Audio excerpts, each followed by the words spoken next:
This show is sponsored by Den 10 Insurance Services, helping businesses get the right insurance for all their insurance needs. Visit den10.io to get a quote. DENTEN.io. And remember, when you buy an insurance policy from Den 10, you're giving back on a global scale.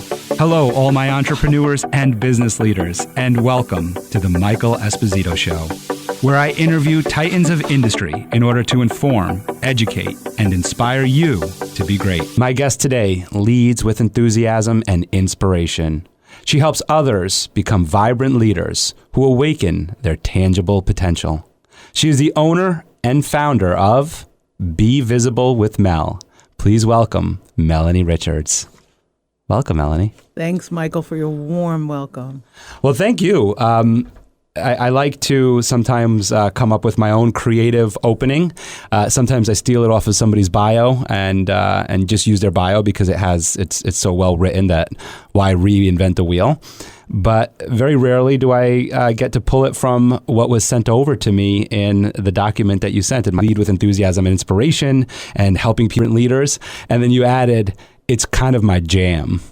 It is. And I loved that. Tell me more about that.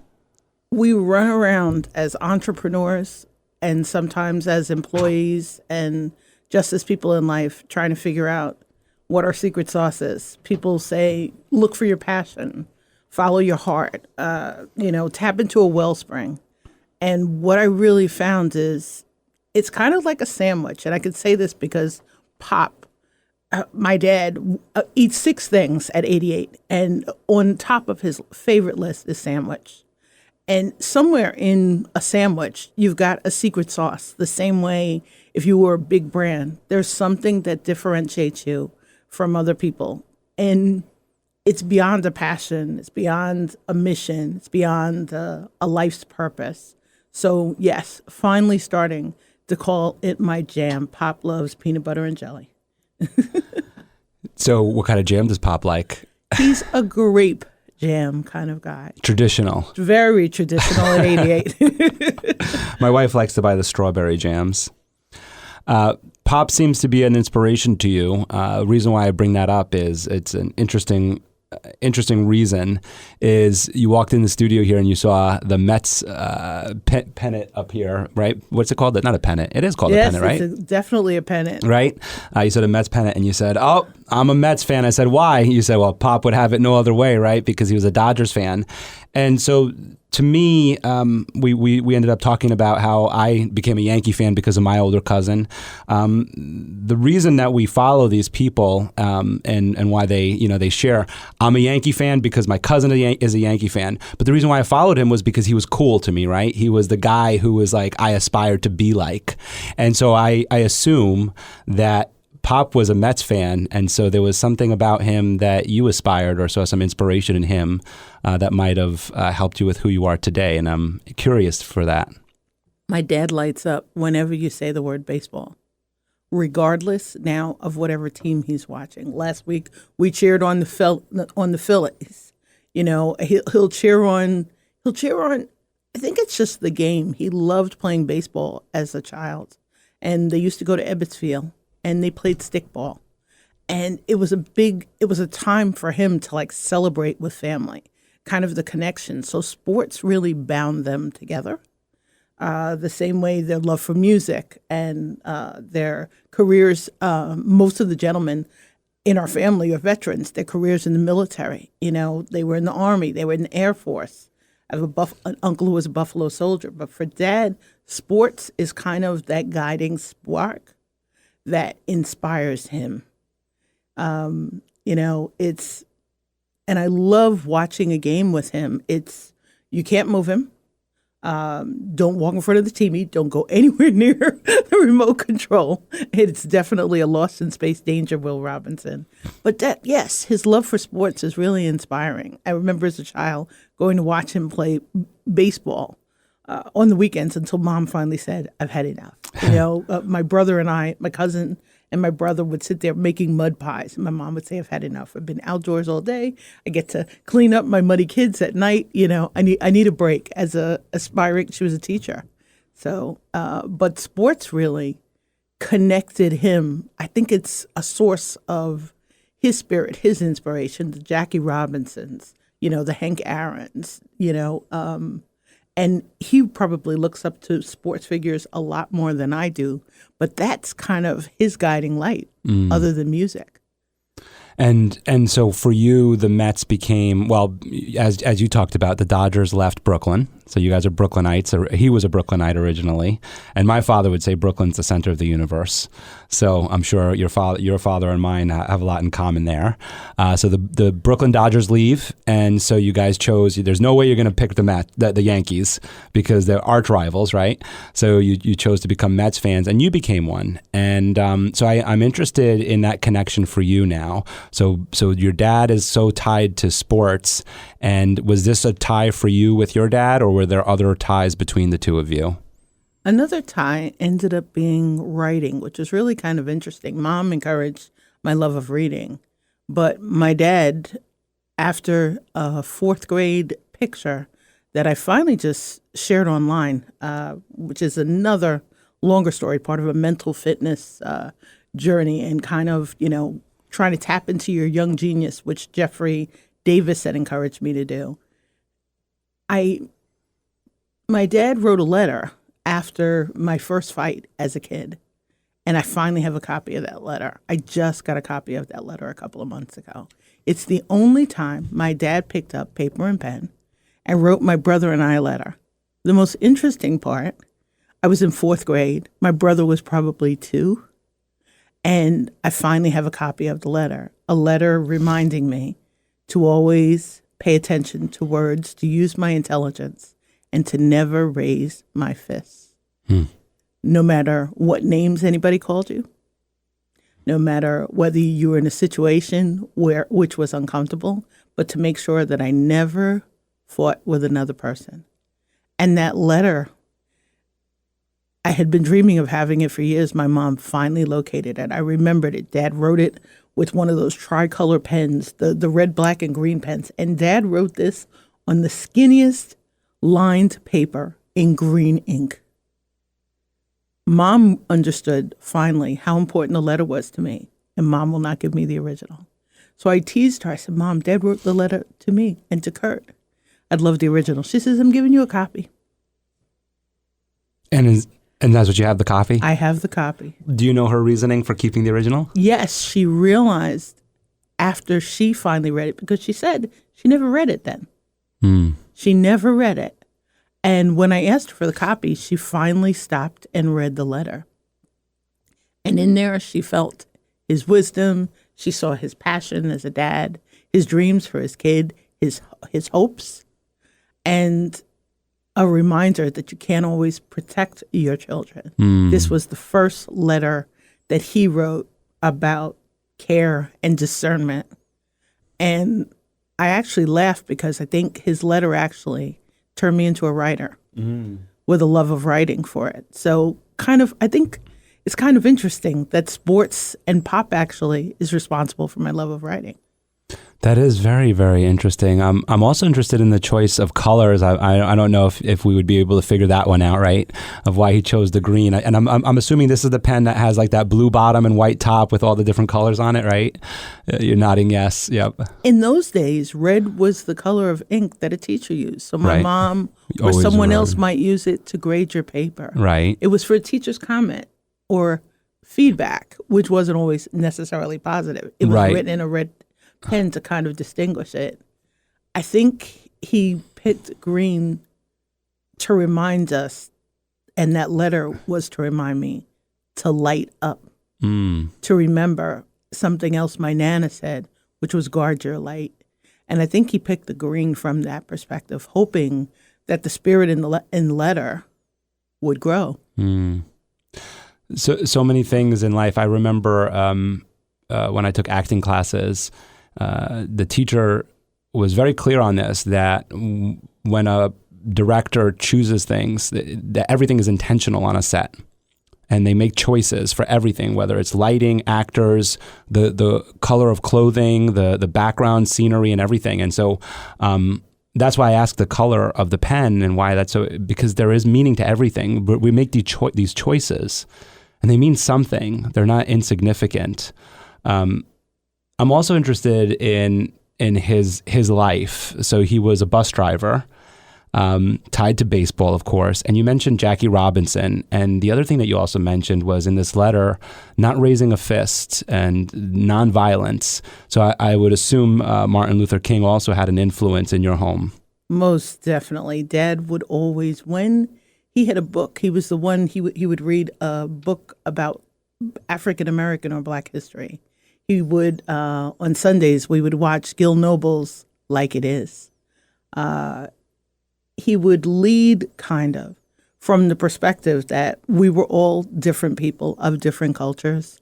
He wrote the letter and reminded me of history because he wanted to remind me that this might be the first time that someone touches you in a way that's not necessarily positive. And I think he wanted to make sure that it didn't linger.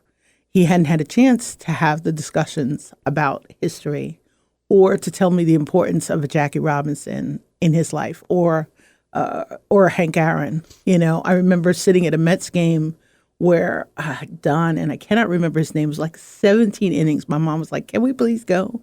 We were like, my dad had gotten these amazing tickets. We were behind the Mets dugout. My brother and I were enjoying the game. My mom wanted to leave, and my mom kept saying, can we go? And my brother and I were like, no. And she's laughing. My father's laughing because his kids were like, we were so into it. But I think he was the reminder to pause, take a moment. Something happens in your history, something happens to affect you. I didn't realize how important it was to him. Recently, we watched Sidney Poitier's documentary that Oprah Winfrey did, kind of life-changing as a person of color and as a kid who at one time was an aspiring actress. And Sidney Poitier in Raisin in the Sun, they're the ones who kind of inspired that career in me. But I think what happened is there's somebody who lights you up historically. You see someone maybe who looks like you, who helps you dream a little farther, reach a little farther. And I think that's the part that Dad always made sure. You need to acknowledge when somebody inspires you, whether it's showing them gratitude or eventually writing a note or attending a celebration, which years later I was able to attend a celebration with Ruby Dee of the Gil Noble's archives. And you're able to acknowledge someone who has inspired you throughout your life, who maybe you never know what point they're at, but everybody's got a legacy. And I think Dad's inspiration is reminding other people leave something. What is it that we appreciate? How do we look at it? And how do you acknowledge it? And maybe to share it. You never know when the story touches somebody else and inspires them. Yeah. Tell me more about Ruby Dee, because you mentioned that as her being an inspiration and a mentor. Ruby Dee, I got to see as a kid in A Raisin in the Sun with Claudia McNeil and Lou Gossett Jr., Sidney Poitier. And as a kid, watching this movie transformed my life. I didn't realize I understood the power of words. I understood a little bit more about family dynamics, the things we never see as kids. It was a portrayal of somebody with a hope and somebody who felt their hope was denied. And watching Ruby Dee, there was a magic to her. I was kind of enchanted. It was like watching an animated story, somebody larger than life. And I followed her for years. Ruby Dee and Ossie Davis she really inspired me that day. And I didn't realize until a couple of years later, the dream had turned from writing to acting. Tell us about that shift. I was young and I loved to write. I would write every day. And Mom, being the daughter of a scholar, and Mom was always studying for an advanced degree, and she'd take me to the library. And it became a game of which book, how many books you could read. And I could always, next time we came back, I could always pick up one more book. And I started after Raisin in the Sun to pick up plays. So I would pick up a book, maybe on a subject, or I had fallen in love with an author. But then I started to read plays as a kid. And that, I think, brought kind of the creative dreams alive of different perspectives, how we use words, how characters change and develop. And I started writing poetry after picking up the plays.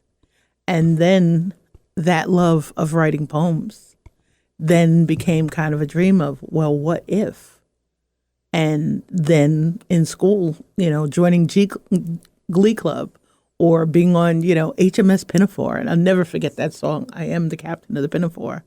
That chance just to kind of explore what other roles were like and what other perspectives were like. And I think that's the part that they awakened in me, that reminder, we never have a full view, 360 degrees, but looking at another character, looking at another life through a different lens. And it's funny, I never picked up biographies. I rarely picked up historical books. I finally picked up The Eight by Catherine Neville that I adored. It was about chess and history. But what I loved was Ruby Dee was my reminder to dream in color. And this all came from a black and white movie. Right.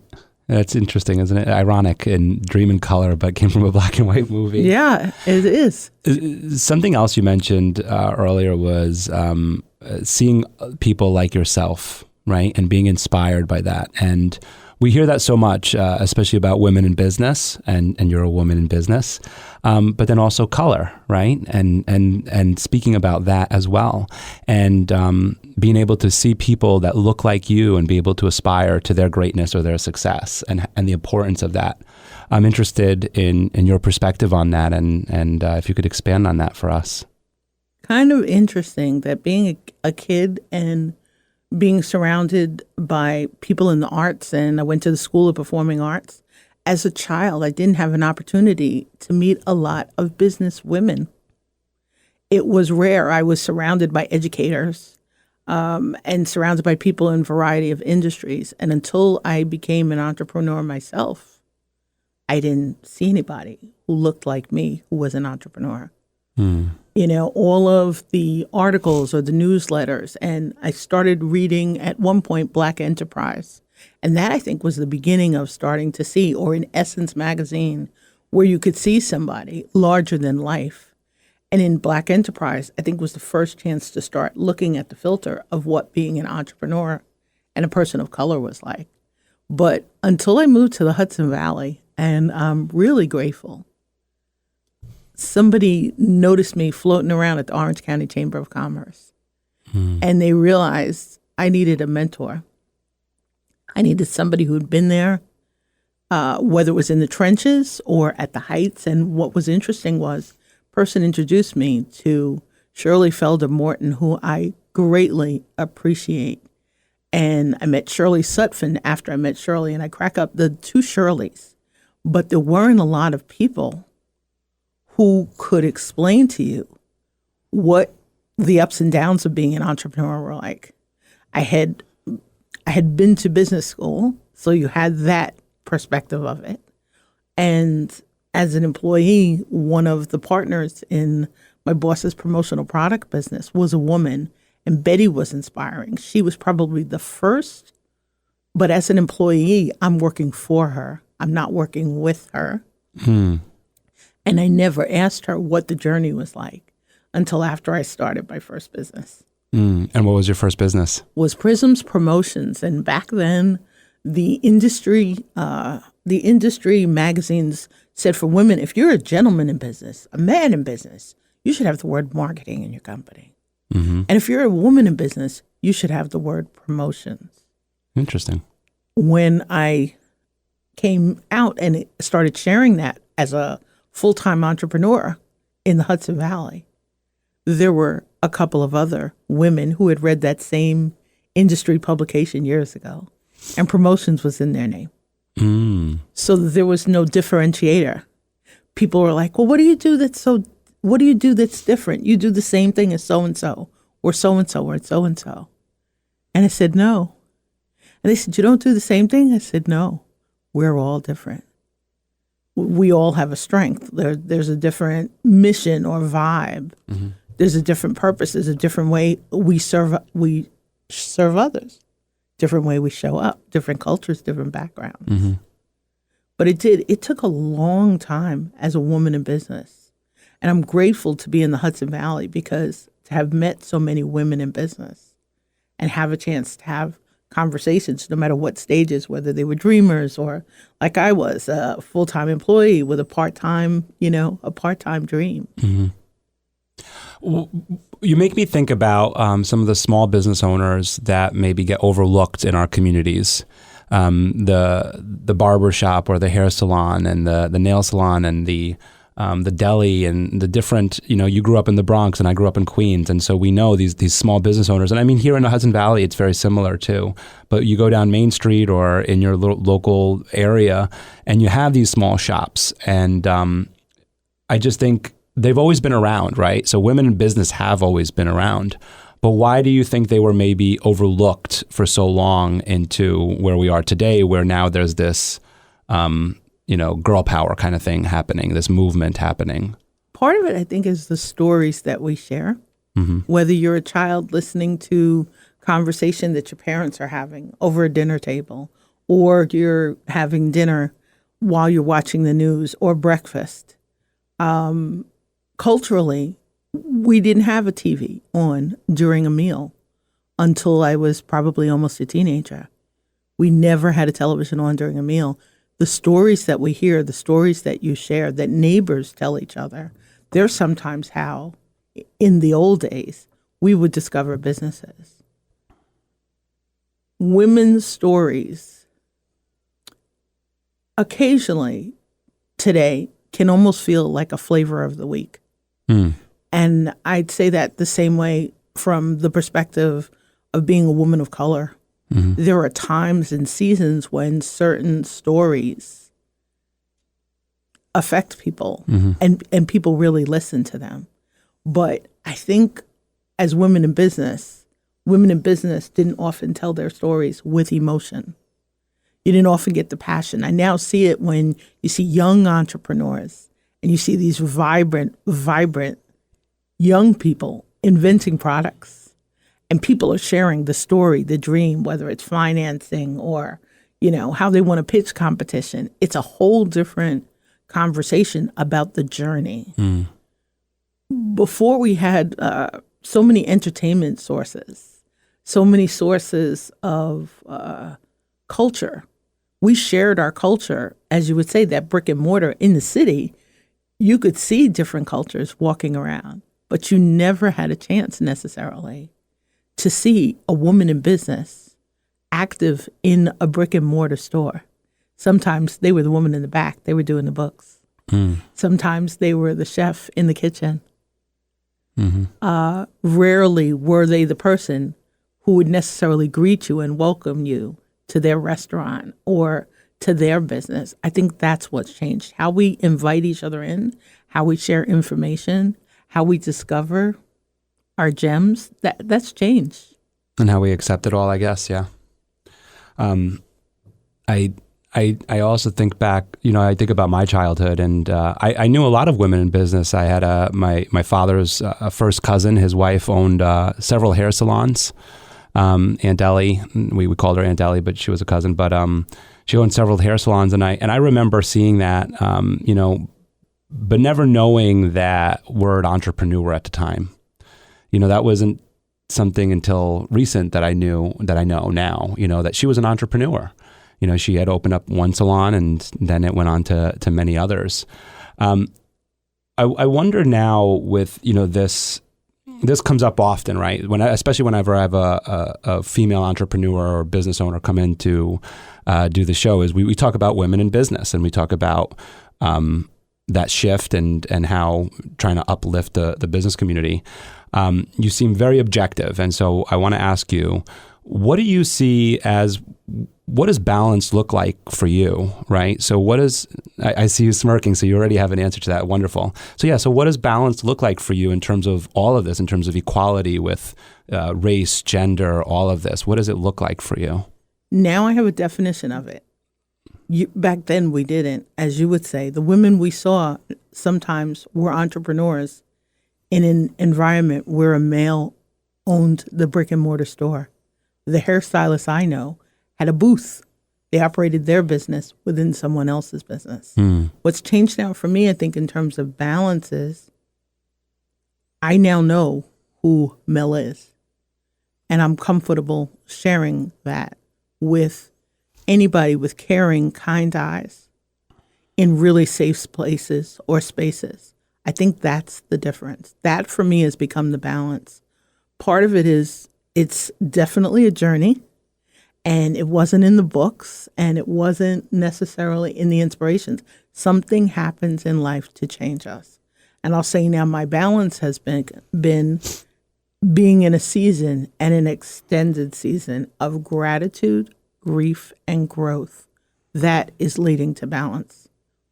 I mentioned this to a guest on one of my LinkedIn Lives. We were preparing for LinkedIn Lives. I do them on Mondays at 2. And I was talking with this guest, and he says, "How are you?" I said, "I'm in an extended season of gratitude, grief, and growth." And he says, "You need to do an episode or a show on that because it sounds like you're in the middle of a transformation. Balance only comes after that firestorm. Something kind of changes us." And I know now for me, the balance is family first. In the old days, it was, I called my mom, and my mom's at work, and mom would say, "Is this important?" Mom was working. And that was the work ethic that we learned. So you kept your head down, and your personal life was kind of in a different area. But now the balance is acknowledging family, acknowledging faith, acknowledging I am so interested in my emotional, financial, mental, spiritual, and physical health. And that balance, because otherwise there's nothing to create from. There's no wellspring. There's no, as I'm saying about helping people with energy leaks, there's no sustainable energy for us to get up. There's no why. Right. So I think that balance, it's an illusion. Balance means that I remember to drink lots of water before having great conversations like this. Balance means making sure that I know where my family members are right now. My parents are safe. My brother's safe. And for me, that balance as an entrepreneur is knowing there's a couple of things that I'd like to do today. There's my must-haves, my like-to-haves, and my it-can-waits. So I traded off a regular calendar, other than the Google Calendar, for a proficiency planner. It's got the dreams in it. It can be dated for any week. So I can start with balance when the project kind of is ready to start. Or I can dive back into it, because I think the balance, I had a hard time shifting between creative and linear.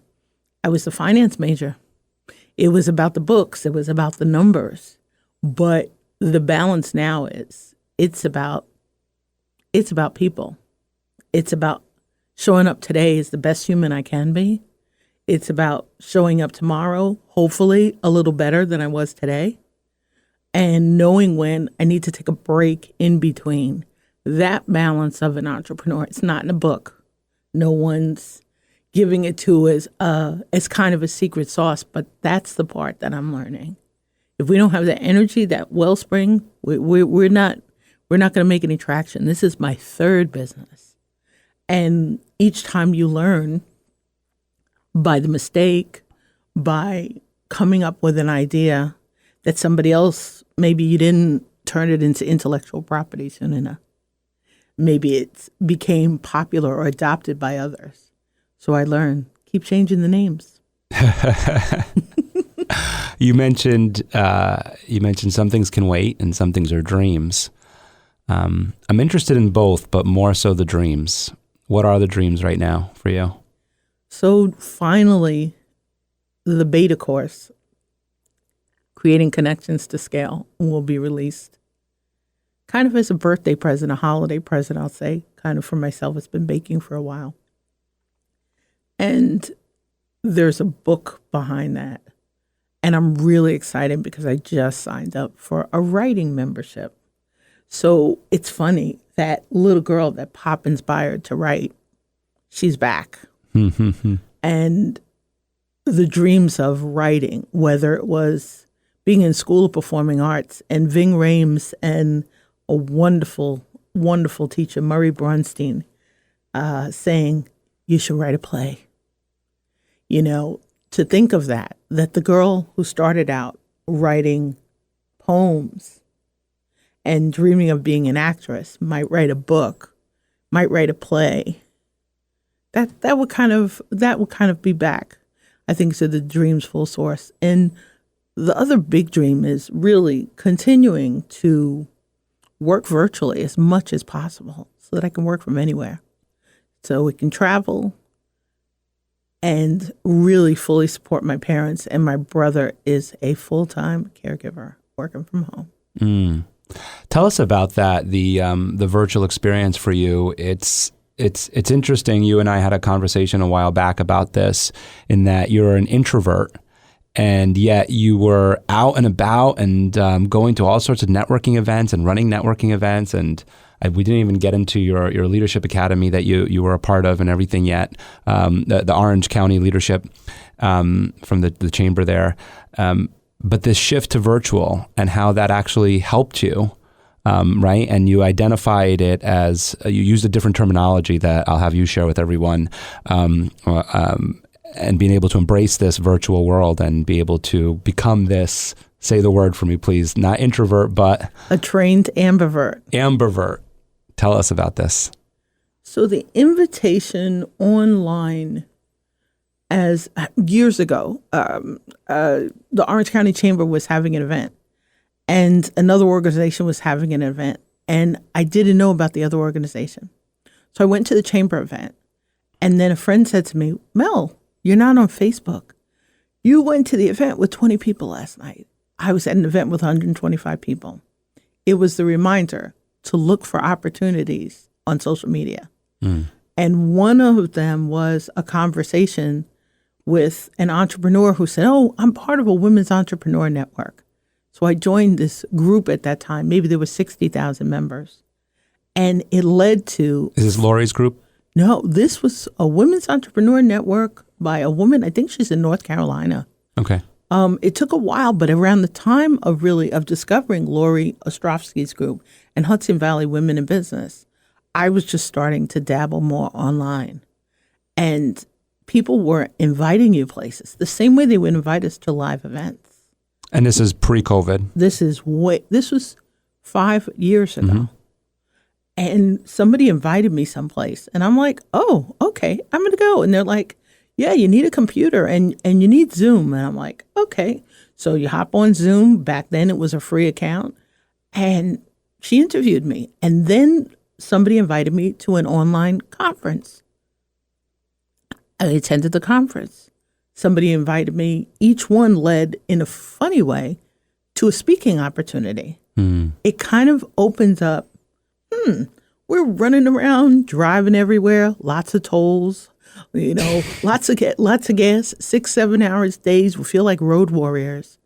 And here I am having a conversation with somebody that lights me up in another state, city, or country. And it's leading to another business opportunity. And it was a really good dovetail because I was a member then of BNI, of Business Networking International, and it dovetailed.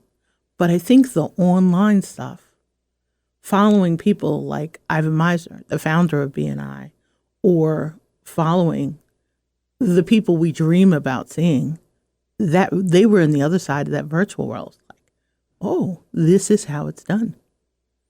And it's another way, just as Lori says, women do business differently. People do business differently online too, virtually or hybrid. And somebody says they're not real relationships. And I found for me, they're kind of what led to me releasing a course. The working and seeing how to help people navigate online.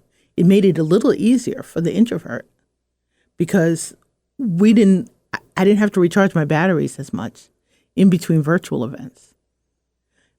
In-person events, you came home, you needed to chill, you needed to relax. You still came back and you needed to do the work. You still had the phone, the email, all of the other things that we're doing as part of being an entrepreneur. But online, it seemed to open new doors whenever I went to a virtual or hybrid event. And it took that passion for events, because I'm not an event planner, but it really led the introvert to become comfortable in a wider variety of situations, wider variety of cultures. B&I taught us that. There's nobody, and it's just like Jerry introducing us, your amazing Jerry, that it's an introduction to hopefully someone you'd love to meet.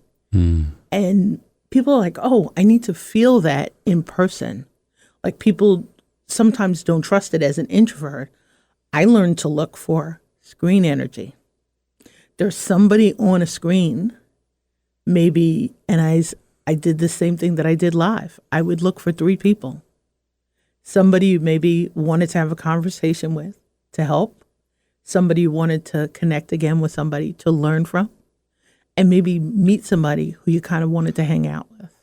So the in-person strategy converted to virtual. And it really opened up, I think, a wellspring that kind of in the pandemic ended up leading me to find some confidence. When everybody went virtual for a bit, people were really uncomfortable. And I pulled a magnet off my refrigerator that said, I'm possible. It reminded me of the dreamer from 20 years ago, way before the first business. And it reminds me of the confidence piece. And that was something that the online and the virtual brought me in a way that networking in person didn't necessarily bring it. I am an extrovert, and for me, it was very challenging to go to the virtual world. And I run across this challenge here on the podcast in that, I'm blessed to have an opportunity to record right here at the iHeart Studios in Poughkeepsie and have this professional office, professional studio set up and be able to welcome guests here. And I always think all my guests are going to want to come here and meet me in person. And it's really great because they're going to come in studio, and I would want to do that. And I do find that some guests prefer to do virtual and do a Zoom. And I've been, it's a challenge for me because people who live close by, I really want them to come in person. Anybody in driving distance of the studio, I want them to come in person. But, I've started to have guests come in from across the country and in different parts of the country. And we started doing some virtual ones. And it's been a bit of a challenge for me. So I love the terminology that you use of screen energy. I'm interested in that and learning how to read screen energy and be able to use that as an extrovert. Because it's I read the energy, I feel the energy in the room. And I've had people say that to me too, that didn't really want to make the drive here, the commute here, but then they did it. And then at the end they go, oh yeah, it felt really good. I could feel it. And they're probably an extrovert like me, right? And so being in person, they could feel the difference by Zoom and here. You have something to say, go ahead. One of my guests recently reminded me that we bring an energy with us to every situation in life or in business. And with us, we bring an intention. In your professional setting, you would establish comfort. You establish care. You're welcoming your guests. You're inviting them in. They're getting a chance to, as you both are, to discover a little bit more about each other. In virtual settings, people don't necessarily feel the curiosity on the screen. They don't necessarily feel the interest on the screen or the warmth on the screen. The joke is, as an introvert, 9 times out of 10, I'm Zooming when it's not summer with an amazing blanket my cousin Gloria gave me nearby. I called it my Zoom blanket. It was a joke. But everybody needs something, whether it's the pen in the hand, whether it's the opportunity to shake someone's hand, to see a person smile in person, to see the warmth. I think what happens is based on our styles, and styles it's the first module of my course, but based on our styles, our communication styles, our recognition styles, our leadership styles, our personal styles, whether we're avert or not, an introvert, whether we're an ambivert, whether we're an extrovert, whether we're an omnivert, each one of us brings a style live and in person, and we can bring an element of that same style online. Mm-hmm. So a person who maybe you're interested in meeting in an online experience, chat is an opportunity. Hey, how are you doing? Good to see you. Nice to see you again. Yesterday I was on a Zoom with somebody I haven't seen in person now for 6 months. But we saw each other on the screen. It was a chance to welcome each other. And it felt just like we were seeing each other in person. Mm-hmm. I think the extension becomes, as an extrovert, when you've met somebody in person, whether you talk to them the next time on the phone, whether you see them online, there's a comfort level there. Yeah, I certainly agree with that. I certainly agree with that because I feel that I've made some really great connections in person that have translated into just seeing each other via Zoom. My team, we're a virtual team at Den 10, and I see Jerry, as you mentioned earlier. I see her via Zoom more than I ever see her in person.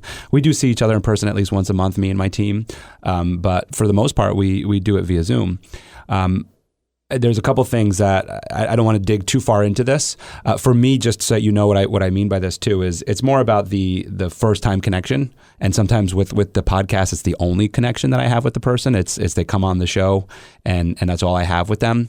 So there's no in-person ever prior, and there's no in-person after either. There's just that one Zoom interview. And so that's why I think for me in the podcast, sometimes it's a little bit challenging, but I'm getting there. I'm getting better at it. And something that you touched on that I think is good for me to know, and for anybody that's listening to know, is that when interviewing somebody virtually that maybe you never met before or whatever, I think you brought something up, which is that everybody kind of has their comfort blanket. You can put that in air quotes, the comfort blanket, because it could be anything, as you said. It could be a pen, it could be a quarter, it could be anything of significance to you that while you're sitting on the other virtual side is making you comfortable, because that's what we're talking about on the in-person, is that there's a surrounding that I've created to make you comfortable when you come here.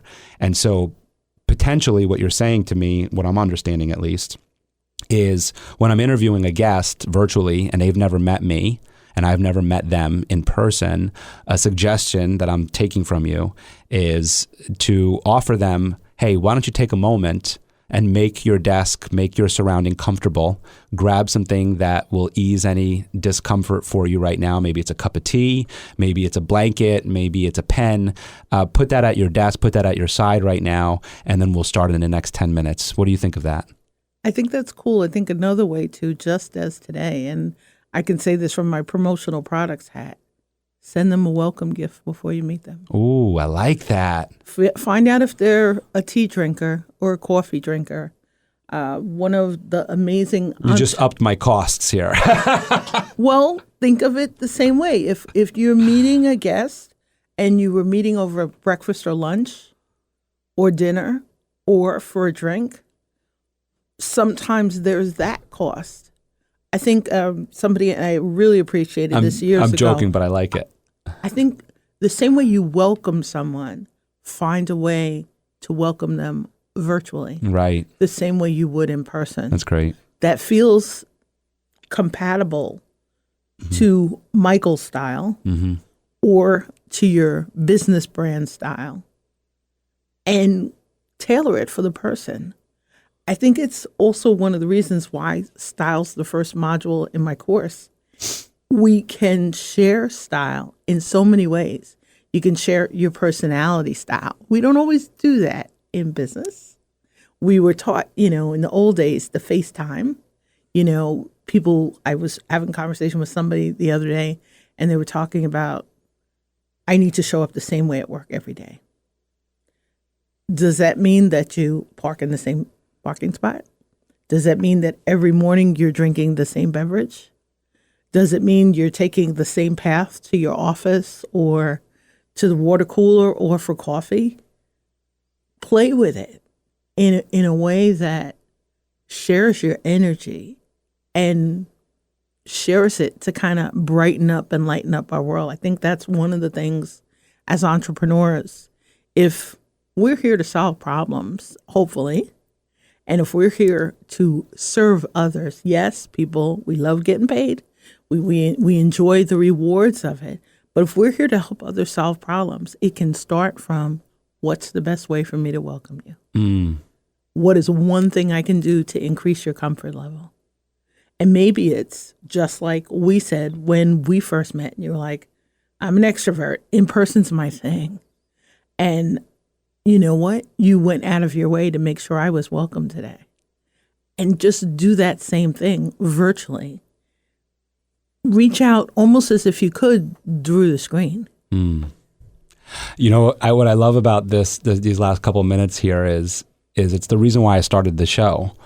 So many people ask me, like, so why do you do the podcast or whatever it is? And, we speak about business and we speak about marketing, and we speak about all these different reasons. But I started this show so that I could learn things. So I could learn things that I could implement into my business and become a better leader, become a better business owner, become a better anything, right? And so it was really cool because this is like something tangible that I can use right away, and really, really cool. So I love that. I want to go back to the whole introvert-extrovert thing a little bit more. I want to dig into that a little bit further because I think there's some importance there. But I want to touch on something else on the virtual before we leave that behind. A few little notes on the virtual that I want to make here for everyone in that. There's not a big difference. So people, you mentioned about people saying, well, you can't make the same connection virtually that you can in person. And I want to remind everyone that there was a time where people wrote letters to each other, handwritten letters, and mailed them. And they were called pen pals. And they would write letters. And I remember in the 3rd grade, I had a pen pal in Iowa. And I would write to him regularly, and we would write back and forth. And I still think about him and wonder, where is he in his life? I never met him. I never saw a picture of him. Actually, I think we mailed pictures of each other once. But I never met him. I never spoke to him. Nothing. We just had pen pals. My teacher had a relationship with a teacher in Iowa, and she decided to do this program, this writing program, and we would write letters back and forth. And that happened in my life, but even before phones, before television, before everything, people formed relationships through pen pals. And I think there's this idea that I want to try to just break, this myth that I want to break about the new generations that come out now, the Gen Zs and all the next generations that come about of going from television. Remember they used to say television is junk and the babysitter and back when my parents were kids, right? And then it became the internet, and then it became social media, and now it'll be the metaverse. And there's always going to be this next thing that I think the older population is going to look at the kids and say, oh, you don't know what it's like. And the kids will look at the older population and say, you don't know what it's like, right? But it's kind of just repeating itself. It's just this media is happening in different ways. It went from writing letters to social media to posting online. And we understand there's differences in all of that. But I just want to touch on that.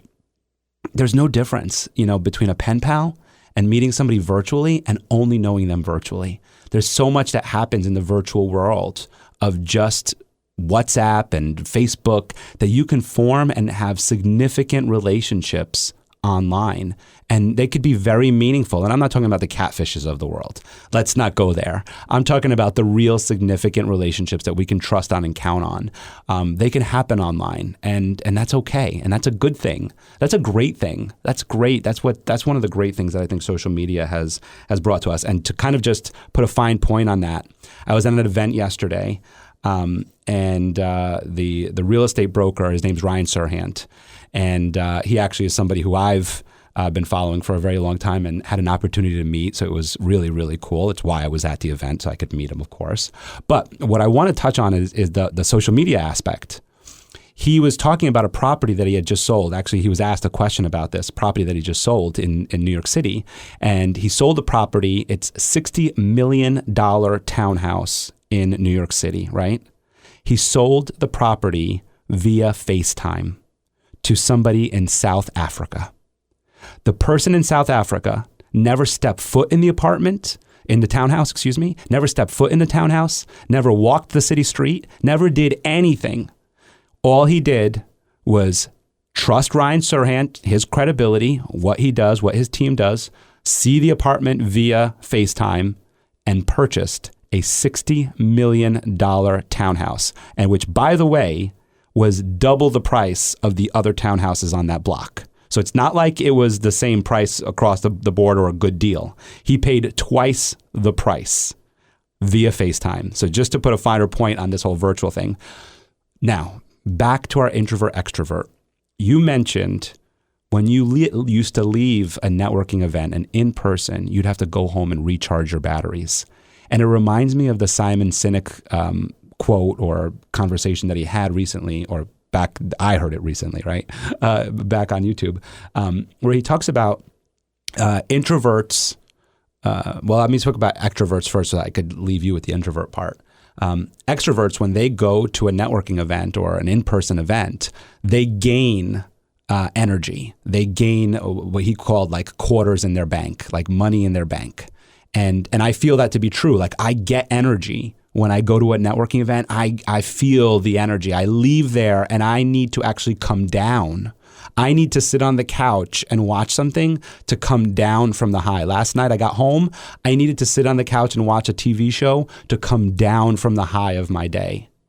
As extroverts, when you go to a networking event, that's what Simon Sinek said, so you'll just tell us whether this is right or not and expand on it. As extroverts, when you go to a networking event, you're actually depleting that bank account and you're giving your coins away. Coins is the word that he used. You're giving your coins away. And so you mentioned when you get back, you actually need to sit on the couch and recharge those batteries. Can you speak a little bit more about that? So Simon says plus. There are different types of introverts and extroverts. That's where the ambiverts come in. So ambivert, which I'm now a trained ambivert, is a mixture of introvert and extrovert. And it's kind of a perfect blend. It's within every shoe or every crock I wear, is the joke. For an omnivert, they're either introvert or extrovert. Rarely the blend at the same time. It's situational. So I think as he's talking about coins in the bank, it depends on what type of introvert you are and what type of extrovert, because there are antisocial extroverts. There are highly social introverts. And I love this because Louisa, who's the author of Maximizing Cultural Differences, Louisa wrote, and we were having a conversation about this the other day. She says she's an introvert until she knows it's time to hit her hustle switch and show up as an extrovert. We as opposed to using all the coins, it's an energy thing.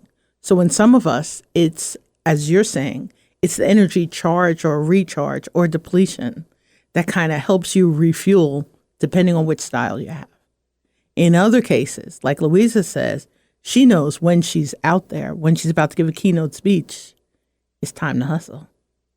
When she's working with a client or a team and she's analyzing, the introvert can be there. When she's making a presentation, her extrovert always pops up. So I think it's a combination of how many coins you wish to expend. I call that return on energies and engagement. And the other side of that is, so that side is ROE, I'd call it. The other side is ROO, which is return on objectives and opportunities. How much of our energy resources, just like our financial resources, would you want to spend at a networking event or when developing or building a relationship? I think it's that decision as to how we show up. Like Louisa says, she's got a lever that kind of switches from introvert to I need to hustle as an extrovert. For me, many events were so rewarding that I would leave early. Lori will say this. I volunteered for check-in at her events. 9 times out of 10 at check-in, there was no additional need for me to network during the event. I was already near the table where people had dropped their cards and their literature. I had already met people and expended the energy during check-in that in the old days I would expend during an event. The difference is when I'm hosting an event, that's the one where I have to really manage the energy levels, or as you would say, the coins that I spend or I invest in it, so that I'm able to sustain it. So I think it's the combination of almost financial resources, energy resources, and how many coins you want to spend. A friend of mine with multiple abilities talks to me about being a spoonie. She has to watch how many spoons she spends as an entrepreneur during the day. Make sure she has spoons left. So I think it's how we look at our resources, how we look at our returns, and maybe using that part of it as an extrovert. You still want to have the energy to take great care of your wonderful family. You still want to have the energy to maybe do something else later because maybe the event is in the morning and you still got a full day at work. So depending on the day, and I think that's where like the intention part comes in. How do you want to show up? How do I choose to show up? And not so much the why am I showing up, but how do I choose to show up? What's my objective? Interesting that you say that, because last night I was speaking with somebody that I went to the event with. His name's Ricardo, really nice guy. He's actually the reason why I found out about the event. And we were discussing it, and we were talking about some of those choices. And I said, I made a choice to be here tonight. I made a choice to sit and speak with you tonight, and that we're always making choices. And because we were talking about the nerves to go up to certain people and speak with them, because there's nerves. You have this panel of celebrity, true celebrity on this panel. People that are the chief editor of interior design was there. Cindy was one of the panel, was the host, the moderator, and then you had Ryan Serhant. And then you had two other gentlemen who are from Inc. magazine, designers in Inc. magazine, were on the panel. So you have true celebrities up there. And so what he was asking me, because he said he had a little bit of an awkward encounter with one of them, and he was asking me, why weren't you nervous or awkward with them? He didn't say in those terms, but, throughout the conversation. And that's what I said to him was, I said, hey, look, I made a decision to be here tonight. I made a decision to choose whether I'm going to be at home with my family at this time, because, it's later in the evening, and have dinner with them and read books and put them to bed, or be here at this networking event, or be at this event here and meet these people. And in that decision, when I make that decision, then I'm very clear as to what I'm going to do. And in that clarity, I'm not going to allow my nerves or my maybe limiting beliefs get in the way of going up to and introducing myself as who I am to these people. And I'm going to respect their celebrity. I'm going to respect where they are in their business, but I'm also going to respect the choices that I made. And so I'm going to go up to them and I'm going to wait patiently and I'm going to introduce myself and I'm going to do what I do. I will be honest that I was perfectly fine introducing myself to Cindy and the other two from Inc. Ryan, I had a little bit of a fanboy in me, so I had to get my picture with him, and that was a brief conversation. But it has to do with choices, and we make these choices at networking events. And I love that you touched on that. Another way too, sometimes in the introvert or the extrovert, we get stuck in our own brain in terms of, I'm just X. And you're kind of defining where you are in a way that sometimes, in a conversation recently with someone about styles and introvert and extroverts, person felt I was limiting myself by being an introvert, and I smiled when he said it. And he said, why are you smiling? I said, as an introvert, I have two opportunities on how I want to meet someone and start a conversation. And he says, what are they? You just explained it before. One could be a pen pal, a thank you note after an event, a LinkedIn outreach request to the person, or having an actual conversation. It's sometimes a choice of which one do you have the energy for, which line is shorter. And I learned at conferences, the speaker who's on stage, while they're speaking, 9 times out of 10, I send my connection request. And there's a personalized invite with it. It's a different form. It may be really memorable when combined with an in-person conversation. I watched a woman at a Own It conference at SUNY Ulster years ago. And this wonderful woman looked like me, and I watched her give her keynote. And she talked about the decision whether you're a local business, a lifestyle business, or a global one. I met her at the same time of experimenting online. And she was a reminder, think local, but think if global's the answer. Mm-hmm. And afterwards, that day, I thanked her for her presentation. It was game-changing. The notes, her energy, everything was amazing. What I didn't realize until I sent her the LinkedIn request was that was her first keynote. She had practiced with a speech coach, nervous as anything, butterflies, everything. And she said, my first speech coach, my first keynote, and my first standing ovation. So remember, sometimes we all feel it as humans. It's whether we express it, it's whether we share it. Sometimes we're not transparent about it, we're not vulnerable about it. Meeting Ruby Dee, I almost forgot how to speak. Fortunately, David Dinkins was there, and he says, your mom said you were in the School of Performing Arts. What was something you learned as an actress? And that reminded me that I had a voice because I was totally starstruck. So I really understand it when you're in front of the person. Sometimes that energy, it's life-changing when you step through the nerves. It's funny. And by the way, that was Mayor David Dinkins, right? Mayor David Dinkins, yeah, yes. I remember him. So you got to meet her. With Ruby Dee at the Gil Noble Archives. So it was really an interesting, sometimes you come full circle. What was interesting was we were going to the Gil Noble Archives and we invited my dad. He didn't feel like going that day. And I'm like, Dad, we used to watch Like It Is. This is in honor of Gil Nobles. My dad says, you're going to a library. I'm good. And so tell us about that experience about meeting her.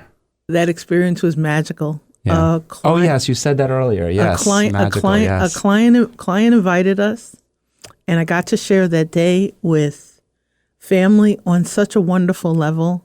My mom took about 30 pictures because I didn't realize we were surrounded by celebrities. Yeah. So I saw 2 that I had been dreaming of and idolizing. And you're in a room all of a sudden. My mom took me by the hand, starstruck kid. You're not going to sit here and just gaze at her. That's right. I was 20 feet away, and that was good. I was like, she's at the table opposite us. I'm perfect. She made you get up and say hello. Made me get up and say hello. Good. And we've got a magical picture with her. It was life-changing. It's incredible. It's true. Somebody had asked me, actually Ricardo had asked me when I said to him I wanted to meet Ryan Serhant. He said, why do you want to meet him? Why is it important to you to meet him? And, I think back about being a child, and, Michael Jordan was my idol growing up, basketball player. And I don't know why I needed to say basketball player. If you don't know who Michael Jordan is, you need to turn this podcast off. But on the other hand, you're helping new generations learn who he is. They better know who he is. Let's go. Come on, get on your social media and find him. They know LeBron. They should know him too. And I'm wearing my Steph Curry's today, just so you know. Growing up, I idolized him. And what I would say as a 13-year-old boy wanting to meet Michael Jordan, it was just true fanboy. It was just, I want to meet him, shake his hand. He is everything I dreamed to be. And when I get to the NBA, now that didn't happen, but that's all it was. That's all it meant to me to meet Michael Jordan back then. And I remember thinking, if I'm in his presence, I'll pass out. I remember that thought came through my mind. But now, what does it mean for me to meet a celebrity like a Ryan Serhant in my life? And that's what Ricardo was asking me. And there's this, and I call it fanboy just to make it simple for everybody. There's this fanboy in me that is, he's a celebrity, but why is he a celebrity to me? Because not everybody knows who he is. What he means to me is, I've followed him on social media, and I've mirrored a lot of the things that he's done in terms of his YouTube content, in terms of his podcast content, in terms actually he doesn't, not really his podcast content, but more in terms of the things that he's done and the different places that he's dabbled as a real estate broker. And I translated that into my insurance space as an insurance broker of, okay, he's doing YouTube videos and he's speaking about leadership.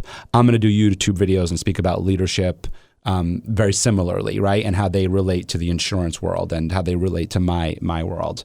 A lot of the things that, a lot of our history were also in common, where he was an aspiring actor. I was an aspiring actor. We didn't even get into that as well, right?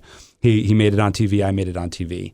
He actually had a real role on a soap opera. I was just more of a background.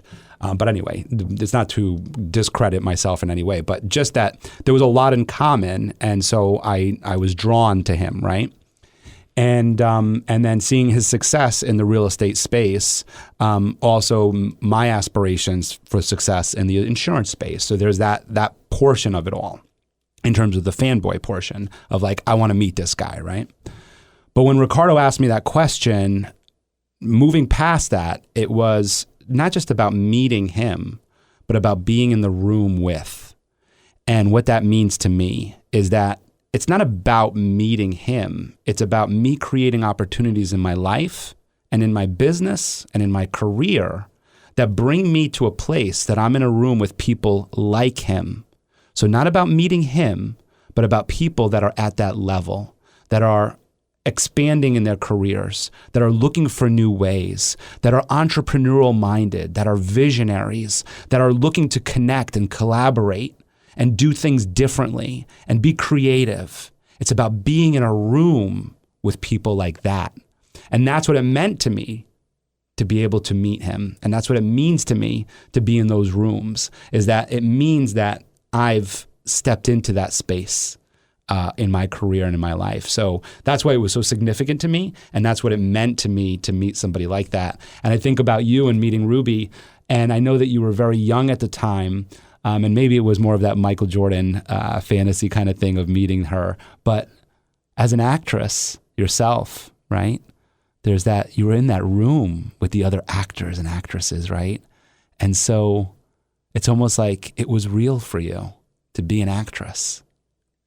It was real for me to be an actress, but what the cool part about it was I had never been to the Schomburg Library before. Mom and I went to libraries as a kid.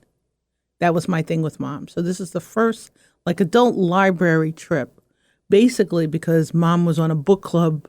She had joined, the mayor's wife had a book club, and that's why we ended up Was it Dinkins' going wife? to library. No, we were there because of my client, but my mom was always, and still in her emails, she's moved now. She's still in the Schomburg Library list. I had never been there. Mom wanted me to go to see the museum and to learn about the history. So I think it's interesting because... So was it by chance that Ruby was there then? It was by chance for me.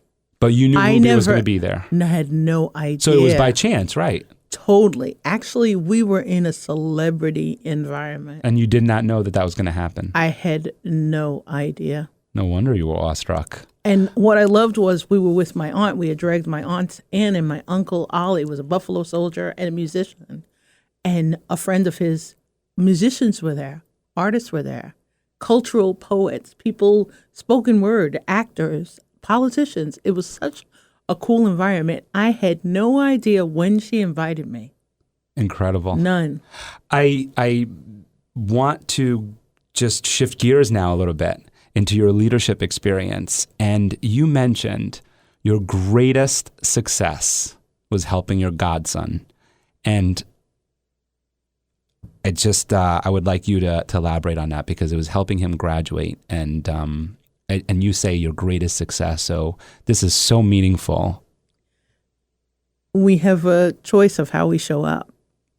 As a workaholic, I made the choice to not be a parent. Back in the days of working in the garment industry, where I'd work 60 or almost 70 hours a week, I decided that wasn't the environment I wouldn't want my child to not know their parent because I wasn't home.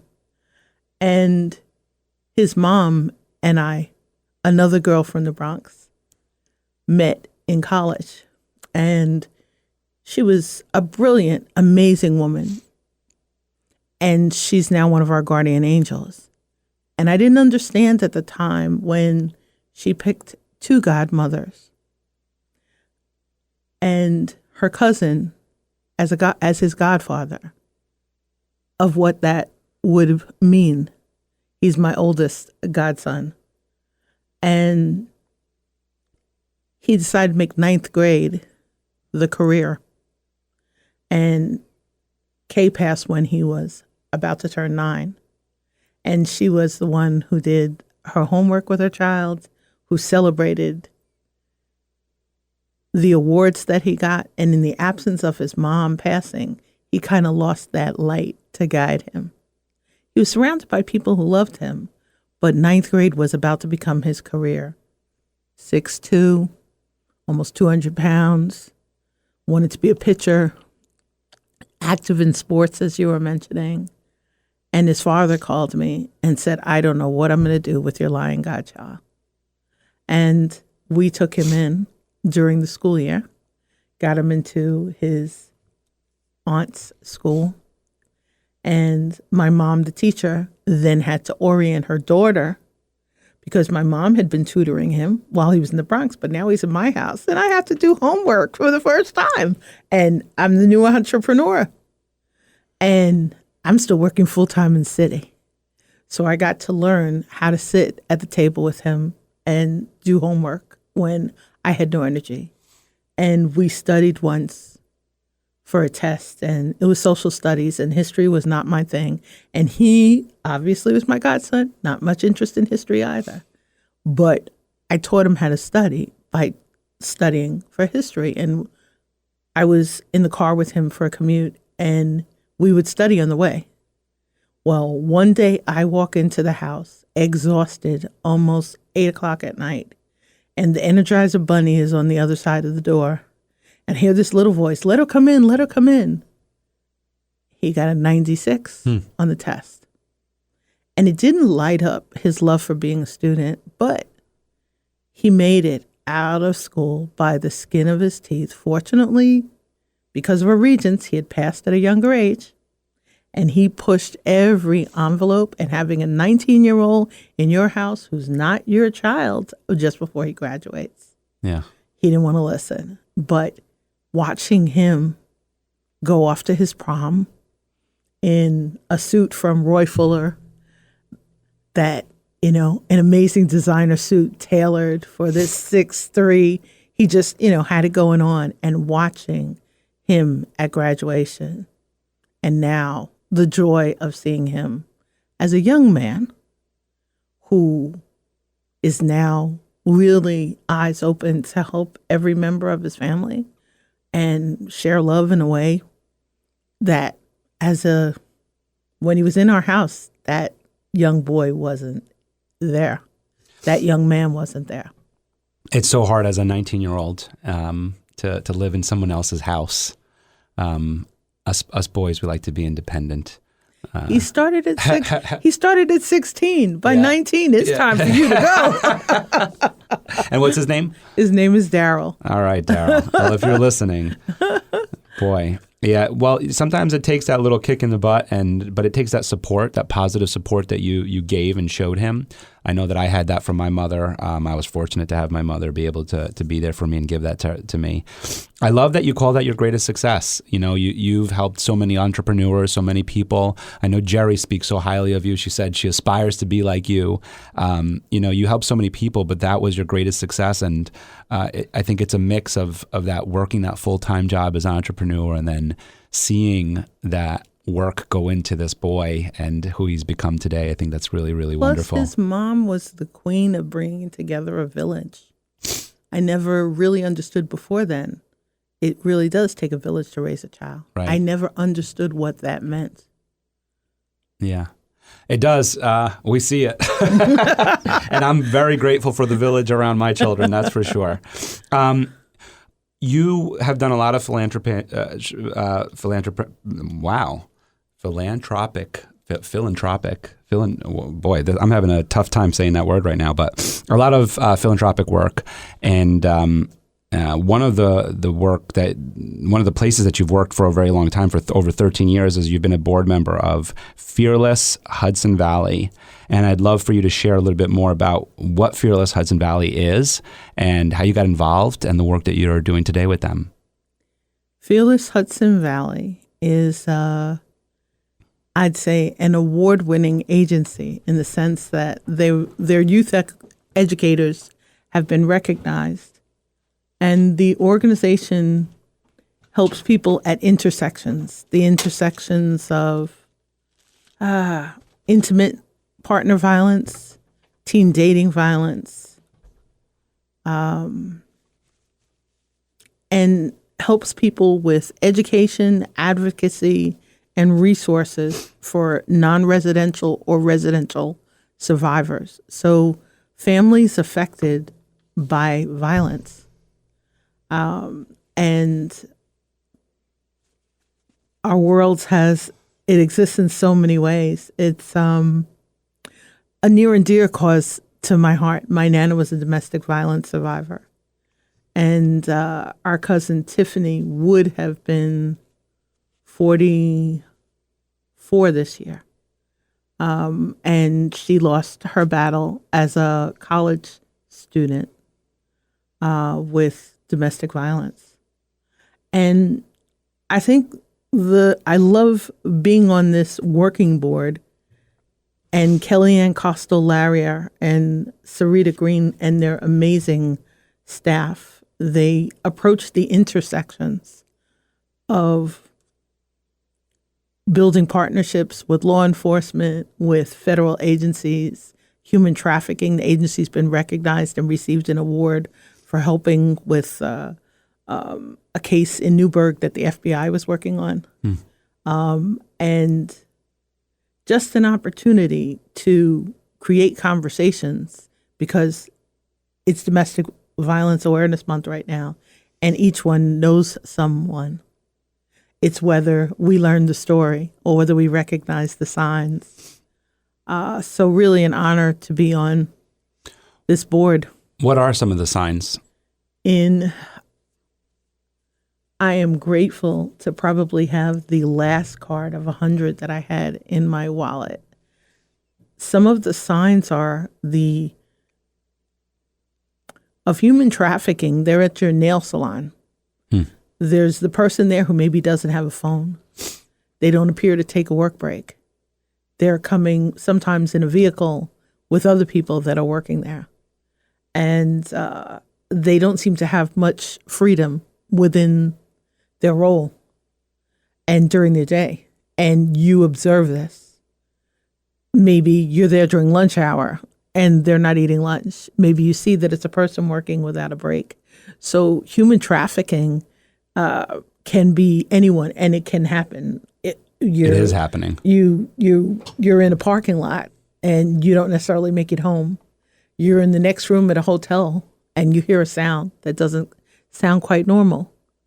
And it's the see something, say something. From a domestic violence perspective, sometimes the signs are harder because somebody experiencing violence, we have so many cosmetics that can conceal a bruise or soreness, but domestic violence can be financial, it can be emotional, it can be physical.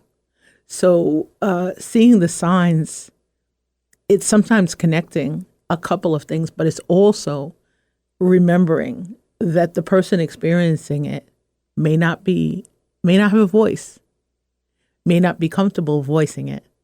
You'll see it because someone's hesitant to answer a question, inconsistent in behavior, maybe arriving late, maybe in the old days taking more sick days or sick time. That employee who was a gem, who would come in sparkly one day looking like an extrovert and the next day looking like an introvert could be a victim. But it's also women and men. Mm-hmm. And children are very much affected by it. I think now sometimes seeing it through the eyes of a child is sometimes the easiest way for me on the outside to sense it. We're able to see when children who were joyful all of a sudden aren't. Something's changed. It's whether you're comfortable finding someone you trust, a counselor, a law enforcement, a neighbor, an agency. One of the things I love is 24-hour hotline and able to handle calls in any language. And really a board that's a blessing. I was introduced to them just before Leadership Orange. And I had learned about the agency, but I wasn't really sure what they did. And then I met somebody who worked for the agency, and they invited me to come apply for the board. I wasn't really sure in the beginning why I was there. After about the third meeting, when somebody in a boardroom in a place where the chamber used to go for events offered me a chance to read a paper on trauma, I realized I had a personal definition of trauma. I had family members who had a definition of trauma, and I realized I was in the right place. So been honored to be on their executive board, and I have just resigned from the fundraising chair, co-chair. Been in either chair or co-chair for 10 years. It's time to let others in, to let them expand their networks and them share their voices, and honored to work with Crystal Johnson. Crystal, if you're on the other end, you rock. Oh, thank you, Crystal. It's excellent work. It happens all around us. We hear the stories all the time. Sometimes it ends up on the news of the different convenience stores. I won't say the names of those convenience store chains, but where it happens. And I've learned of some of it happening right here in the Hudson Valley, of the vans that you mentioned coming up from the city and bringing in workers. And I don't know, I mean, maybe you do, what we can do. What I do want to make sure that we put out there right now is what is the hotlines and emails or Facebook groups or anything that you know of that people can chime in on or call if they see or hear anything or feel a need. So in the Hudson Valley, you have Fearless Hudson Valley, and I think it's fearlesshv.org. You also have a couple of other amazing agencies that service Westchester, that service Dutchess County. The thing is, Facebook is probably one of the coolest places to go when you go to the website. If it's not safe for you to be on the website, you hit a key and there's no search history that you are on the website. Wow. There's also web chat for people who are unable to speak freely. And since the pandemic, a lot of people are they're living with their abuses. They're stuck. Yeah, we've heard a lot about that. So there's a ton of places. I really love the idea that this website has where it clears that kind of cookies. To end on a bit of a lighter note, although very important work that you're doing, and not to dismiss that work and not to dismiss the need that's there. And I want to make sure that we certainly understand and appreciate that. But I want to just conclude with this, because you touched on it early on and it's been in my mind the entire time. I have a note here for to touch back on it, is to tap into your young genius. And I want to just tap into your young genius, and how could you help as a coach, right? How could you help our listeners today tap into their young genius? 3 ways. One is Jeffrey Davis of Tracking Wonder is the person who introduced me to the concept of the young genius. And the reminder, he's also in the Hudson Valley, and a fabulous book, amazing author and speaker. But the reminder that I met him during an event, and he invited us to dream, close your eyes and dream of that young child. And what are a couple of characteristics of you as a young child that you could bring into your work? And he then encouraged us in a live event to get up and find one person who we had not previously spoken to and share one characteristic with that person. I loved meeting someone less than half my age, and we both spoke about how as children we felt free. So it helped me explore the concept of freedom. I then built it into my business model of trying to help others create safe spaces. Another way is, I'm a recent fan of positive intelligence, and I'm becoming a mental fitness coach. And in the practice of exploring mental fitness, it's, an app, and it teaches us kind of switch from your left brain, kind of how you process emotions through your limbic system, to kind of switch to your right brain or self-command. So there's some tactile resources to kind of help intercept and stop negative patterns that are happening within us. It shifts you into what they call sage. And those sage powers that we have: activate, innovate, navigate, explore, and empathy. Those are all things that we have as children. So they help you tap back into that point as a child where maybe you felt those superpowers or you felt that young genius. But the third way would be a reminder, no matter what our style is, we're here really to make this world hopefully a brighter place and help others solve problems, is to let your light out, as my Nana said. Let some of that light out. You'll brighten someone else's day, whether it's a client, whether it's a neighbor, whether it's a colleague, a sponsor. Maybe it's somebody who was thinking this was going to be their last day on the planet. You never know the point at which you catch someone. And to just share it. And we forget to play at work. And that's the hardest part. To play. We do occasionally need to lighten up, need to laugh a little, need to relax a little, need to find some joy, build those happy places that we did as kids, whether they were snow forts or playing with snow angels. And yeah, I'm probably getting ready for the winter, but there's some place as a child that you feel free, and we don't necessarily always bring that person into work or into creative projects or brainstorming or masterminds. I heard a coach recently speak about one of the ways to help with that, and one of the reasons why we don't as adults is we're so used to the no, we're so used to the negative result. And so the way to contradict that or to change that way of thinking is to think of the positive result. What if they say yes? What if that's what that playfulness is what if it's yes? What if this creative idea everybody in the room loves? Plus, like you would say, bring something from improv or an exercise, and I've been reminded of this in positive intelligence recently, is bring yes and, so that it's not necessarily a no, but it's yes. Let that person know they were heard, felt, seen. Yes. And yes, I love that. And to build on that. Right, so it's because a world the no of possibility. Puts up the wall. When they say no but or no and, it's a wall. On the other hand, a coach did teach me no is a complete sentence, and there are some times when expressing that no, it's important, it's definitive. We do it with our children. Well, yes, but I'm thinking of trying to help in that playfulness. Like with my children, for instance.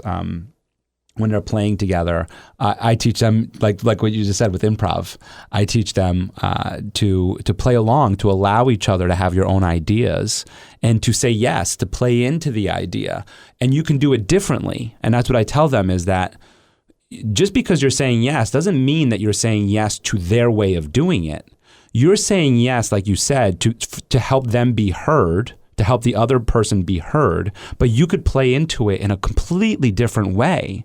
It's that if you're going to play together, which if you're going to work together, it's that you're saying yes, you're helping the other person be heard, and you're in that space together. You may do it differently, but you're allowing the other person to be heard, and you're also bringing what you have to bring to the table in terms of creativity or ideas or whatever it is. So it's the idea of improv, in that improv stops when the other person says no. The improv skit stops as soon as the other person says no. If you and I were to do an improv right now and I didn't, and you said something and I didn't play along with it, that's where it ends. But if I play along with it and I expand on it and I go down because I could go down a whole other path, right? Your improv could be, I'm a store clerk and you speak to me as a store clerk. And my response as a store clerk could be talking about my family. And now we're in the house with my family and we're on a farm with a dog. And now to have you jump back in, you go back to playing with the dog and going to the sheep. And all of a sudden now we're milking cows, right? So how did we get there? But it's because we played. It's because we went with yes. And maybe I didn't want to go to a farm, but you decided to bring us to a farm, right? And it came from a store clerk in Queens. But anyway, so it's just playing with that. I think that's such a good point to play at work, and I might bring that up in my next team call. As we wrap here, your mantra and inspirational quote is, "I am consciously living, which brings me joy, peace, and independence." The part that I underline there is, I am consciously living. That was a gift from a wonderful social worker by the name of Andrew at Gilda's Club. That was a parting gift that he gave me from my last session at a grief group. And I really appreciated the gift. He wrote it kind of fortune cookie style for the girl in the Bronx who always used to love going to Wong's Village on Pelham Parkway with my parents. That was our Friday night hangout thing for a little bit. And you lived by the fortune cookie. And Andrew wrote this just as if this was my parting fortune cookie. Wherever you are, Andrew, thank you. Very, very nice. And living consciously is so important to all of us. It just means being present, right? It means being in the moment with people, and moving forward with that. That's mindful living. It's meditation. It's everything that helps us move forward. I want to thank you so much for coming on today. Any places that people can find you? Social handles? Emails? Social handles. I'm Possible Live, which is on LinkedIn. And LinkedIn's a great place for us to connect as entrepreneurs. I also have a Facebook group, Illuminations Groups for Talented Entrepreneurs, with members in over 28 countries. Come hang out, invite somebody in. Safe place to come share your tips, your blogs, or cross-promote, and your events are welcome. So awesome. Thank you. And then, of course, you do your lives on LinkedIn Lives at 2:00 on Mondays. So tune in. I'm sure if you send over a request to Melanie, she will accept your request as a follower and a friend on LinkedIn, and check her out on her LinkedIn Lives. Thanks so much for coming on today. It's been a wonderful experience. Thank you. And thanks for reminding me, YouTube's next. YouTube is next.